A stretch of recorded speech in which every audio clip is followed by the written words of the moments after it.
know, you are sitting here because you had parents who lived in L.A., who were willing to make some sacrifice, who cared about you having a chance to pursue your dreams. But if you had grown up somewhere else with a different kind of parents, you might not be sitting here as Leo DiCaprio, one of America's and one of the world's best-known actors. Yeah. And that in a combination with the fact that you have that one lucky moment. And that you can't discount. I mean, no matter, I don't care what anyone says, whether somebody has talent or not, whether they were destined for a certain career, if you don't get that one opportunity and you're not there at the right time to seize it and you didn't go for it, none of it would happen. I would not have the career I would have right now whatsoever, I don't think. I mean, it's all about a showcase or that ability to do that one thing that says, okay, now we'll allow you to do more movies. That's it. You know? No, was that Titanic or something else? No, that was, I think that was either This Boy's Life or Gilbert Grape. Yeah, I was talking to Gilbert Grape, yeah, right. You know, if I didn't have the, I mean, I would have been very, very happy continuing doing television work. I would have loved it.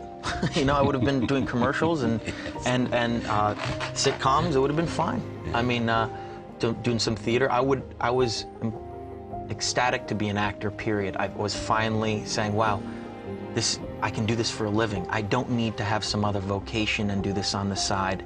And that, you know, growing up in this industry, I know what a very special gift that is, because there's a lot of people that would love to be working actors and unfortunately aren't.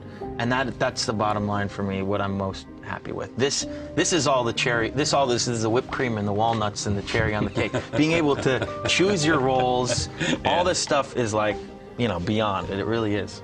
Yeah, but when Gilbert Grape happened, did you see it, this is my option, this is my opportunity, I've got to be there for this because this could make all the difference in the world? Or did you simply say, man, this is a great role, I'm going to give it all I have?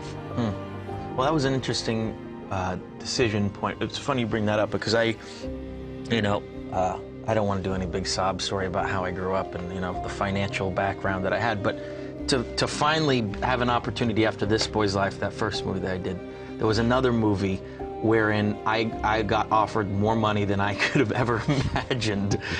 And I was about to say yes to it, but there was actually something, and I'm kind of surprised in hindsight looking back as a 16, 17-year-old saying, wait a minute, there's this role here that is substantially less money, but I knew, and that all came from having watched these great movies in the past, that I knew I wanted to strive for doing something a little bit better. And I don't know where that came from. It's really weird, because I should have taken that other role, you know what I mean? But I had these heroes, you know, I really had these heroes that I knew did certain types of movies. Who were those heroes?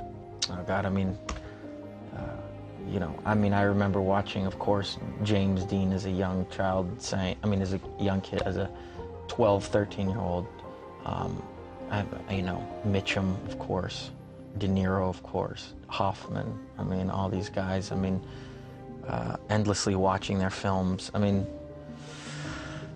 Monty Clift, of course Brando, all these guys. They all have something. There is a line there, though, that goes through all of them. I mean, it's part sort of clear talent, but it's also sort of, there was a kind of outlaw about all of them. There's a kind of sort of rebellion about all of them. Mitchum, say, clearly Dean, clearly Brando. Talent, rebellion, outlaw. I mean, there is a certain, the people who appeal to you the most have a certain outsider quality. Yeah, yeah. Do you think of that? I'm a bit of a rogue myself. I see what you mean. You know who the first one was? I would think Cagney.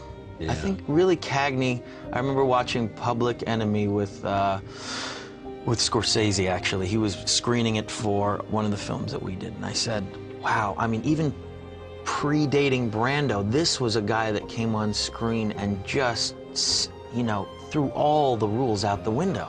I mean, Public Enemy was unbelievable. I mean, he just lit up the screen and it was violent, terrifying, it was scary, and he was, I think, the first in that lineage of that sort of actor studio, even predating Brando, I think.